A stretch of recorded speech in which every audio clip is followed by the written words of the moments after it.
In 7 years working at Disneyland, I watched families overpay by an average of $340 per trip on things they could have brought from home for almost nothing.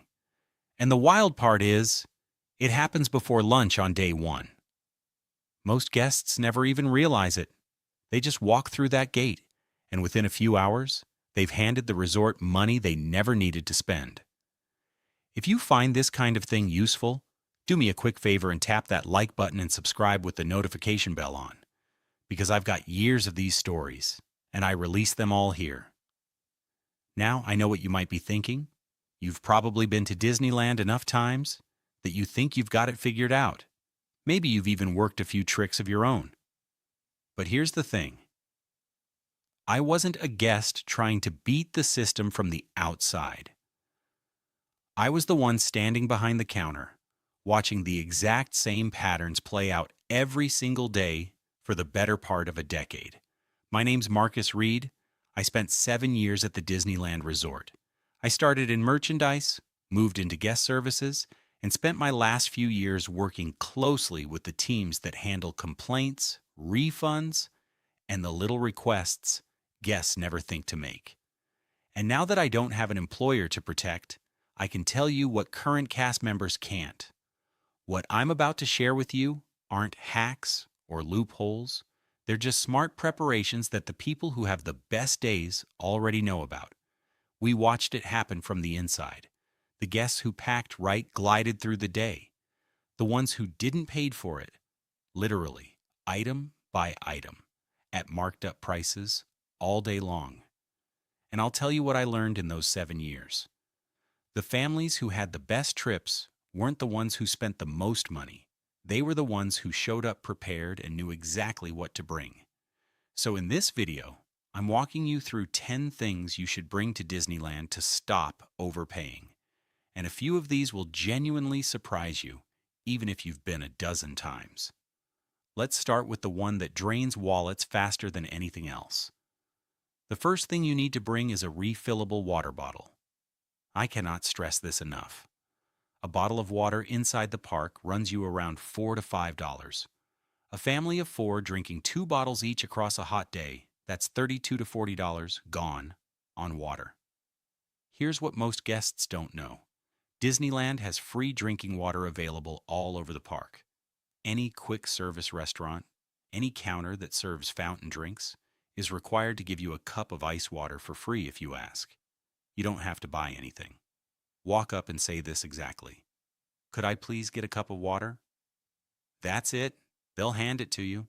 Bring a bottle, fill it at the fountains, top it off with free ice water at the counters, and you've just erased one of the biggest hidden costs of the entire day. I watched a family once spend over $60 on bottled water across 2 days. $60. For something the park gives away if you simply ask. The second thing is your own snacks and a few packed sandwiches. A lot of people believe you can't bring food into Disneyland. That's false, and it's the most expensive myth in the park. You are absolutely allowed to bring your own food and snacks. The only real restrictions are no glass containers and no loose ice. Use ice packs instead. That's it. A churro is around $7. A quick service meal is $20+ per person. I saw families spend over $100 on a single lunch without blinking. Meanwhile, the smart guests had a backpack with granola bars, fruit, crackers, and a couple of sandwiches, and they duck into a shaded seating area and eat for almost nothing. You're not banned from eating well at Disneyland. You're just not told you have a choice. The third thing you need is a portable phone charger, a power bank. Here's the trap. Your phone is your park map, your ride reservation system, your photo camera, your payment method, and your mobile ordering tool all at once. It dies by mid-afternoon, every single time. And the moment it dies, you're stuck. The park rents charging solutions, and there are lockers and rental stations, but you'll pay a premium for the convenience right when you're desperate. Bring a fully charged power bank from home, the kind you already own, and you'll never get cornered into paying for power. Make sure it's under the airline-style watt-hour limits if you're flying in. But for a day in the park, any standard one works fine. A charged phone all day is worth more than almost anything else you'll carry. Quick pause because this next batch is where it really starts adding up. If these first few have already saved you money on your next trip, hit that like button, subscribe, and turn on the notification bell so the next video finds you. It genuinely helps me keep making these.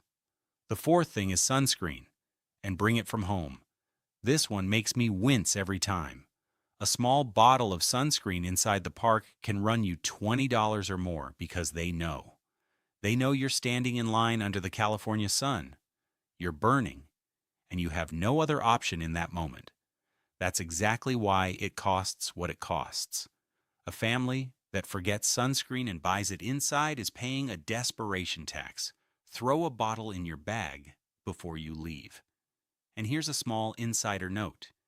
If you do get badly burned and you're truly in distress, first aid stations have basics, and cast members will help you, but don't rely on that as your plan. Bring your own, apply it before you even walk through the gate, and reapply at lunch. The fifth thing is a poncho. Not an umbrella, a poncho. When it rains at Disneyland, even a light drizzle, the shops near the entrances quietly roll out ponchos, and they're priced for the moment. You'll pay around $10 to $15 for a thin plastic poncho you could have bought for $1 or $2 at home before your trip. I watched it happen on every rainy day. The clouds roll in, and suddenly there's a line of soaked guests buying overpriced plastic. Pack a couple of cheap ponchos in the bottom of your bag. They weigh nothing, they take up no space, and the day it rains, you'll feel like a genius while everyone around you is paying 10 times the price. The sixth thing is a small first aid kit of your own. Band-aids, blister pads, pain relievers, and any antacids. Now, I want to be clear. The first aid stations at Disneyland are genuinely excellent, and they'll give you basic items for free. But here's the reality. They're not always close, and when your kid gets a blister on Main Street and is melting down, you don't want to walk 15 minutes across the park to fix a problem a single Band-Aid solves. The other thing is, the shops do sell small packs of pain relievers and Band-Aids, and they're marked up significantly compared to what you'd pay at any pharmacy. A tiny zip bag with the basics costs you almost nothing at home and saves you both the walk and the markup. Blister pads especially. You will walk miles in that park, more than you expect. The seventh thing is your own autograph book and a good pen, if you're meeting characters. The park sells branded autograph books, and they're charming, but they're also $15 to $20, and the pens that work well for characters in costume. The big ones the characters can actually grip. Those get sold separately too. Bring a small notebook from home and a thick marker. The characters can sign it just the same. And here's the surprise bonus. Some of the most memorable autographs guests ever got weren't in a book at all. People bring a plain pillowcase and have characters sign that across multiple visits, and it becomes a keepsake you actually keep. The park won't suggest that to you because they'd rather sell you the book. We're halfway through, and this next group is the stuff most guests never think about until it's too late.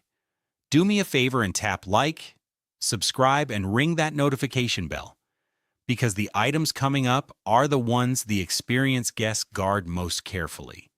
The eighth thing is comfortable, broken-in shoes, and a second pair of socks. This one isn't about overpaying at a register. It's about overpaying with your whole day. The number one thing that physically ruins a Disneyland trip is feet. You will walk far more than you think, easily several miles a day, on hard pavement, in the heat. Guests show up in brand new shoes they've never worn, get blisters by noon, and then they're hobbling, cutting the day short. Or worse, buying replacement shoes or sandals from a shop at full retail just to keep going. I've seen it. Someone limps into guest services asking where they can buy shoes, and yes, the park has options, at park prices. Wear shoes you've already broken in at home. Pack a spare pair of socks in your bag so you can swap to dry ones midday. Your feet are the one thing that can end your trip early, and they're completely in your control. The ninth thing is a refillable popcorn bucket or a refillable souvenir cup, but only if you plan ahead. Here's the inside knowledge. Disneyland sells premium popcorn buckets and souvenir sipper cups, and on certain promotions, refills are dramatically cheaper than buying fresh each time. The trap is that most guests buy a fresh popcorn or a fresh fountain drink every single time the craving hits, paying full price over and over across the day. If you're someone who knows you'll snack and sip all day, buying one refillable container early and reusing it can cut that cost significantly. The key word is plan. Decide before you go whether you're a snacker. If you are, the refillable route saves real money. If you're not, skip it entirely and don't let anyone upsell you. Just say, I appreciate it, but I've done the math for my day and I'll pass. Before the last one, and it's the most important, if anything in this video has saved you money already, please take 1 second to like, subscribe, and turn on that bell. It costs you nothing, and it tells me to keep pulling back the curtain on this stuff. The 10th thing, and this is the one I really want you to understand, is a small drawstring bag or day pack with everything organized inside it. This sounds simple, it isn't. Here's what I watched happen for 7 years. Guests would arrive with their water, their snacks, their charger, their sunscreen, all the right things loose in their hands or stuffed in pockets. And by mid-morning, half of it was lost, crushed, or left on a bench. Then they'd rebuy it inside at full price. The single thing that ties all of this together is one organized bag you carry all day. A soft drawstring bag works great because it packs flat, it fits in lockers, and on most attractions you can bring it right on with you. Put your water bottle, snacks, charger, sunscreen, ponchos, first aid kit, and autograph book inside, and suddenly you're not the family scrambling at every counter. You're the family that has exactly what it needs the moment it needs it. Everything I've listed today only works if you can actually carry it without losing it. The bag is what turns 10 good ideas into one smooth, low-cost day. Here's the thread running through all 10 of these. The park isn't evil. They're a business. And they're simply not going out of their way to remind you that you have cheaper options sitting at home in your closet and your kitchen. The water, the snacks, the sunscreen, the ponchos, the bag, none of it is hidden.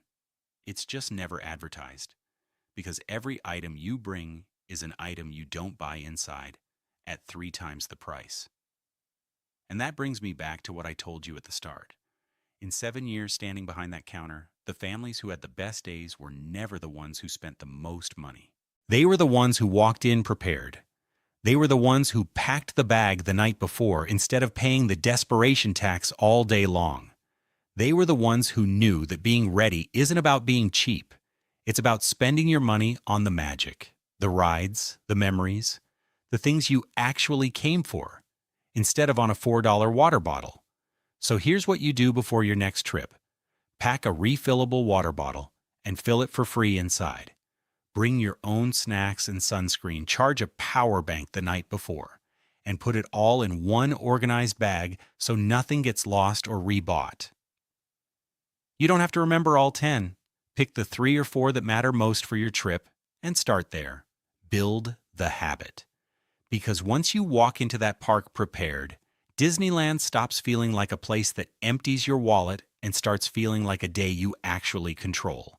If this saved you even one unnecessary charge on your next trip, then I did what I set out to do.